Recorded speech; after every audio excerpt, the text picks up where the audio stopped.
Hello and welcome to this Zoom presentation, Charitable Gifts and Your Tax Benefit, a conversation about nonprofit giving in Arizona.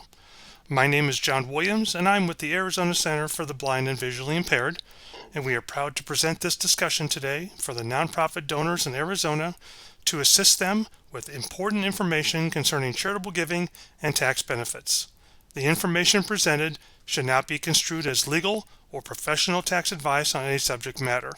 Please contact your tax professional or legal advisor to determine your own financial situation. At this time, please let me introduce our panel of professionals for our discussion today. Janet Foreman, CFE and founder, CEO of Foreman and Foreman, nonprofit accounting firm, serving Arizona, California, and Washington, D.C., and Joe Heuser, CPA and partner of Segrist, Cheek, Potter, and Heuser, PLLC in Scottsdale. Janet, let's start the conversation.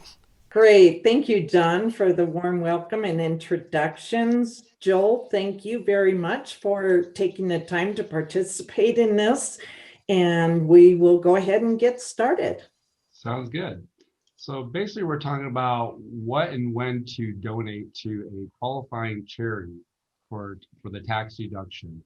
Typically, you need to make those deductions before the end of the year by December 31st.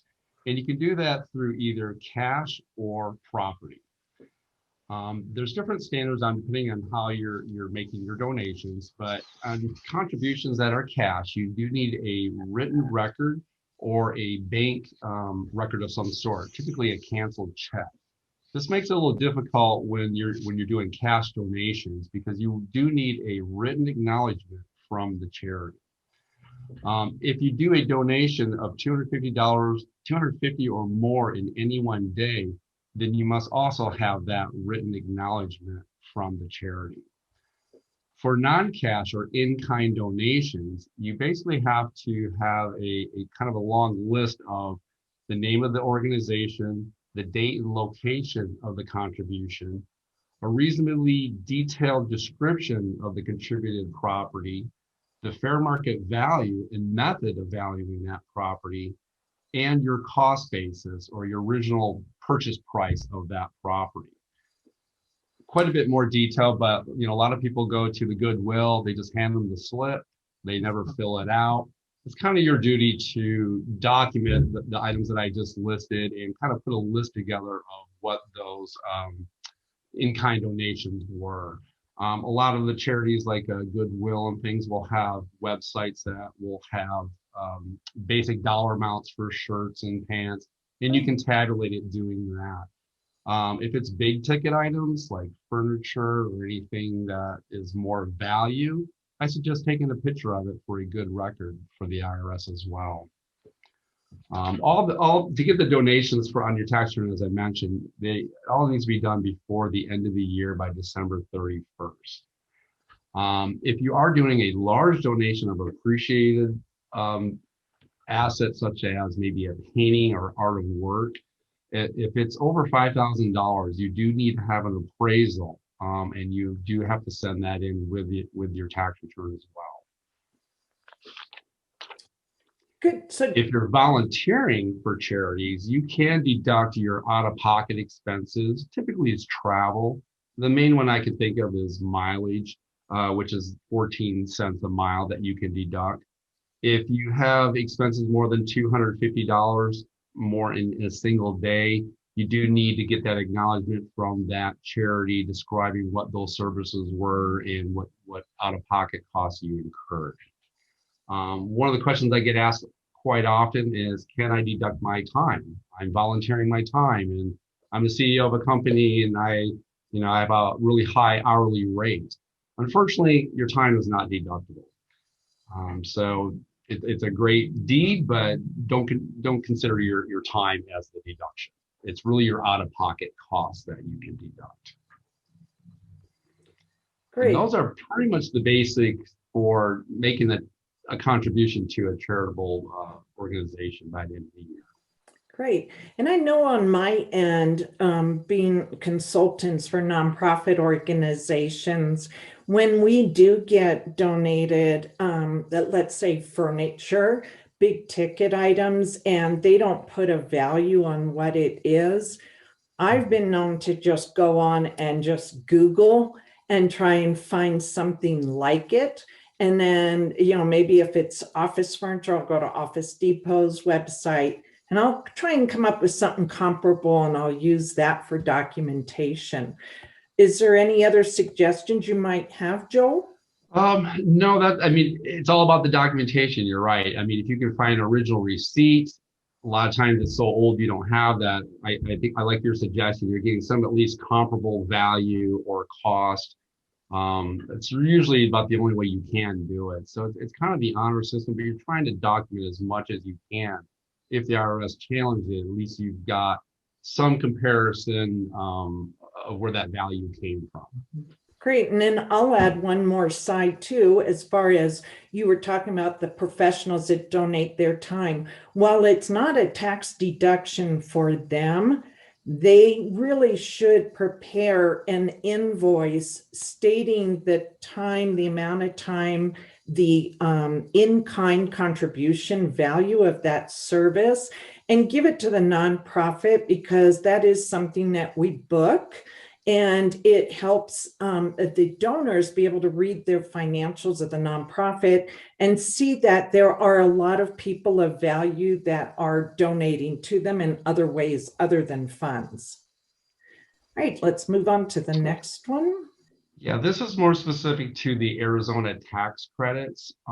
They don't get enough advertising or getting the word out, and that's basically why we're doing this presentation. I see it a lot when I'm preparing the tax returns. Most people aren't aware of it, or they don't quite understand it. It truly is a tax credit, which is one of the hardest things to get in the tax world. A credit is a dollar for dollar reduction of your taxes. Versus on your federal, it would be a deduction at your tax rate. So it's a percentage of that dollar amount. Arizona allows these dollar for dollar credits, which are very beneficial. You really don't save tax dollars, but what you're doing is you're instead of paying the state the tax money, you're channeling that to the charitable organization. So it doesn't cost you any more or any less, but you can feel better that at least your tax dollars are going to be used in a better manner through the charities versus the state. And that's really what these tax credits are available for. And there are 5 of them, actually four of them that we can use. And each one has their own limitation. You can do as many charities under each category up to that maximum. So you can do 10 charities of the same type, but you have a maximum that you hit. So maybe you have a favorite one out there already. You can split those apart into a few different organizations if you choose.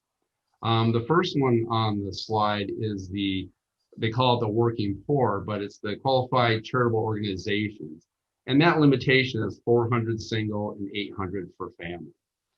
The next one is foster care, and that's 500 for individuals and 1,000 for family. There's a school tuition, and it kind of comes in 2 parts. For single, it's 1,183. And for family, it's 2,365. When I mentioned 2 parts, you see in 2 components when you actually make the contributions, but that's the total that you can make under that category. The first portion of that credit or that donation, you can designate to an actual individual. Maybe it's your brother's, one of their siblings, or someone from your family or family member in church that goes to a Brophy or Xavier, for example. You can designate a portion of that donation to their tuition. The other half kind of goes into a general pool that's used for all students. The next one is the Arizona Public Schools, and that's $400, and actually that's $200 and $400. That one goes just to any public school. It can be any activity that you like. It could be, maybe you like football, maybe you like gymnastics. You can donate to those programs and get that deduction. The downside is you can't send it to an actual teacher. They have not opened up to that, but it's more for the extra activities that students are dealing with in school. And the last one would be the Military Family Relief Fund. And that one's $200 and $400. This one has a maximum of $1 million. Once it hits that max, they no longer will take your contribution. I've had clients get their checks sent back to them. It's full, usually around September, October timeframe. So this is one that you have to do a little bit earlier in the year to get that donation or get that credit, because it'll just max out. I'm not sure why they put the $1 million limit on there, but that's just the rules for that particular one. All of these credits, what's nice about the Arizona credits is they're not due by December 31st like the federal. You can actually contribute all the way up to the due date of your tax return on April 15th. So a lot of clients will actually get their tax returns kind of prepared and ready to go to see what that tax liability is, and then make that decision. The timing is a lot quicker, where they write the charity to the dollar amount to the charity, and they'll get it back as a refund on the return. So their out of pocket is 2 weeks typically. If you're doing it by the end of the year, which you can certainly do at any time during the year, you won't get that credit until you actually file your tax return. So there could be a little bit of a delay there. So for some people that can make a difference too. Where you put those tax credits, there's quite a few different forms. Each one has their own form, and it's in the 300 series. Basically, each one will have its own form, and then there's a summary form that summarizes all of them. And that's, for the slide, it's on forms 321, 322, 323, 340, 348, and 352. The other benefit to doing donations as well is Arizona allows up to 25% of your cash donations as an above the line deduction. They started that last year and is in place this year as well.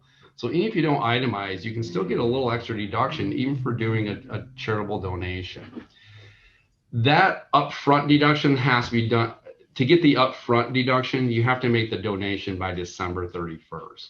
You don't have, so if you make it, let's say April 10th, because you want that Arizona credit, you'll be able to get the deduction on your federal the following year, because federal follows a calendar year. Arizona kind of has a due date of the extent of the tax return year. The federal has also allowed a upfront deduction as well this year through the CARES Act. And that you can take an upfront deduction up to $300 of cash donations only. What that means is if you make a $100 donation, you can get a $100 deduction. If you make a $500 donation, that deduction is limited to $300. And that's how the federal upfront deduction works as well. Great. I have a question for you, Joe. If Yes. somebody on their taxes had, just for example, $8,000 in taxes due, and they had taken out of their paychecks already or paid in $8,000, and that's what their tax ends up being, but they still want to take advantage of that $800 for a family for deductions and possibly these other CARE Act, are they able to do that even though it would put them in a negative or a refund to themselves? Yeah, that's a great question. And the answer is yes, they can. Wow. That's where it gets a little confusing for taxpayers. Is it's not really the refund or amount due that allows you to take that credit. It's your tax liability. So exactly like you said, is you have withholdings that cover that liability. Maybe you're already in a refund. By doing the additional donation, it'll just increase your refund. If you end up owing for some reason, you didn't have enough withholding, it just reduces the amount that you owe. But that's a great question, and I hear that quite often. Perfect. We ready for the next slide? CARES Act. Obviously, COVID-19 has been an issue for everybody this year. 2020 is almost over, and I think everybody's looking forward to that. Yay. But and due to that, the CARES Act came out to kind of help taxpayers with just the adversity that's been going on and job losses and just all the difficulties everybody's been having. And what they did is they opened up the limitations to make charitable donations. In the past, you used to be able to deduct up to 60% of your what they call your AGI, adjusted gross income. That's right before it calculates what your taxable income is. But they had a limitation that you can only donate up to 60% of that. If it was non-cash, things like that, you were also limited. But with the CARES Act, they've opened up and expanded that a little bit. So now you can deduct up to 100% of your adjusted gross income. Wow. What that means is if I make $100,000, I can donate $100,000 and have zero tax liability. Wow. Where in the past, we couldn't do that. And that's for cash and non-cash in-kind donations. I've been hearing a lot about donor advised funds lately. Those still have a 60% limitation. They did not allow those to do the 100%. So just be careful on that. And if you have anything with appreciated assets, for instance, stocks or bonds, things like that, then you're limited to 30% of your income. So there are some new limitations there as well.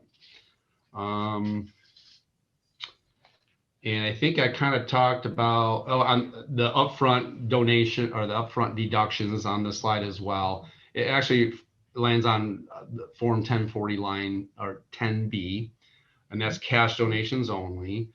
And I talked about the Arizona having the 25% of total cash donations. There's no limitation on that.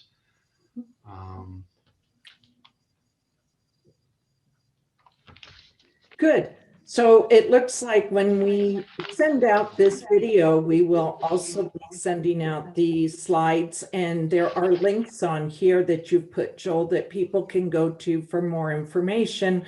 But of course, they really do need to talk to their individual tax preparer to be able to make sure in their case that it's correct. And those little things like the military that's got the, the limit during the year, to be able to go and check and make sure that that is going to be okay to make a tax deductible donation on.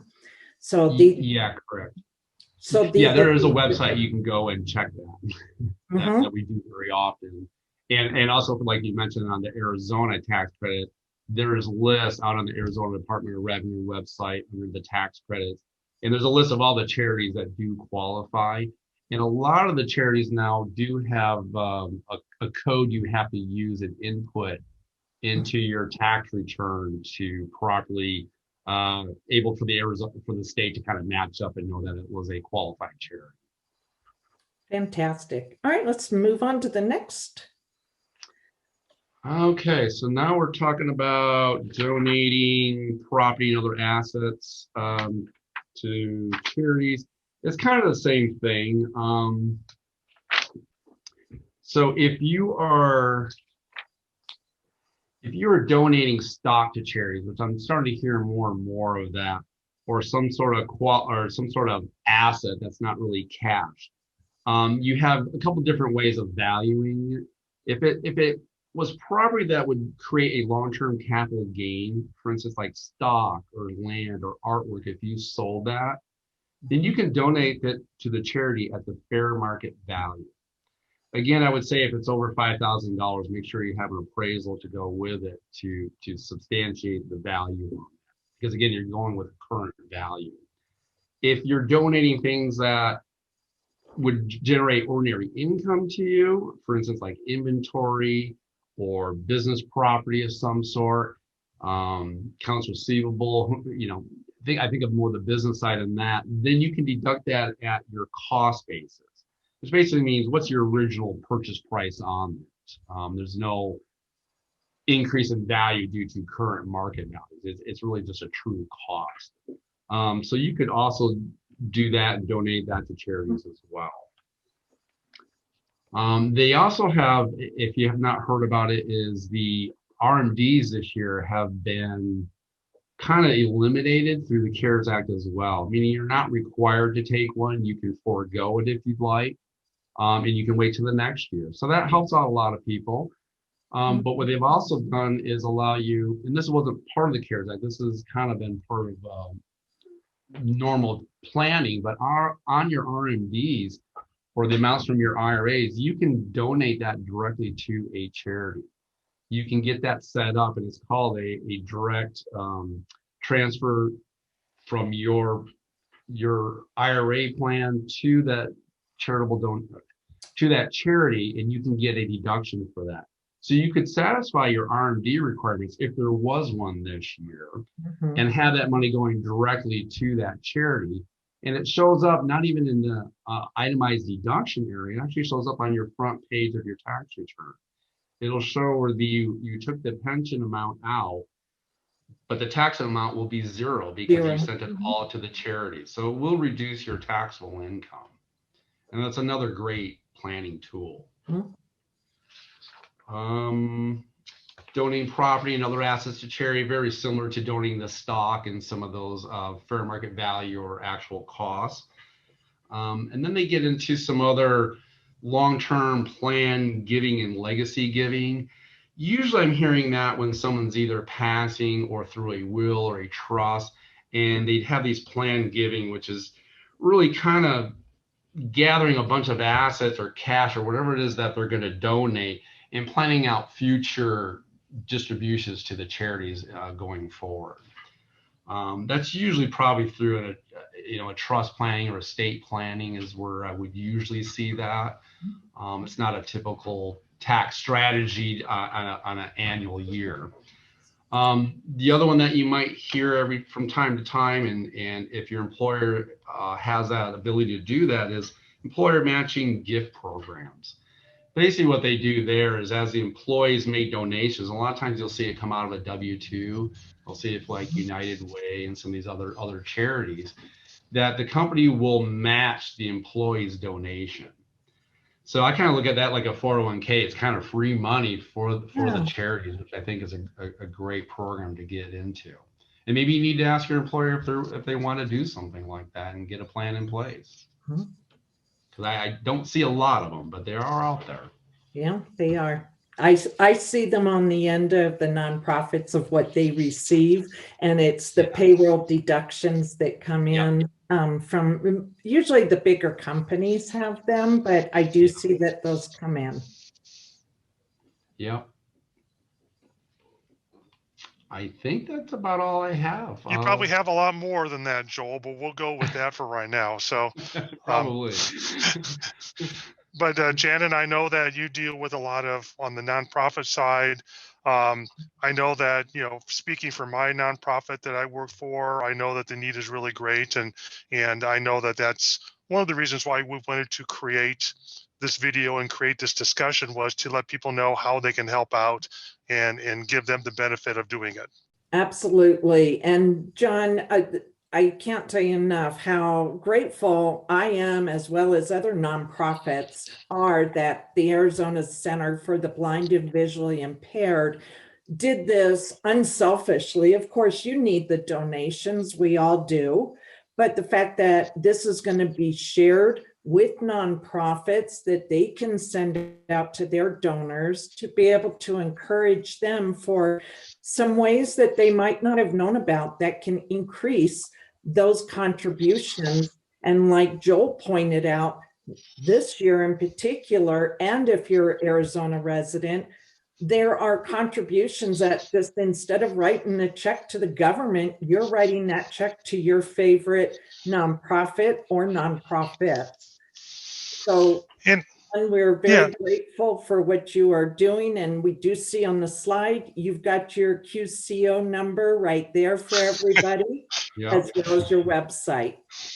Yeah, and again, just to reiterate, it's a wonderful feeling to donate, and if it will help you with any kind of tax issues that you may have or tax benefits that you can gain, the charity is the one that's going to really be the beneficiary, because there's a lot of individuals and a lot of families that fill out their tax form that might have to, they would rather pay a charity than pay the federal government or the state government. So If there's ways that we can get around that and give them the opportunity to do that, we're going to. Special thanks to Janet and Joel for the guidelines and information donors need to gain benefits from a charitable contribution to an Arizona nonprofit organization. 2020 was a challenging year for Arizona nonprofits, and it is because of you, our donors and supporters, that better days are ahead. On behalf of ACBVI and other Arizona nonprofits, we thank you for your support of our missions, our programs, and our clients, making Arizona a great place to live. Thank you very much for your attendance.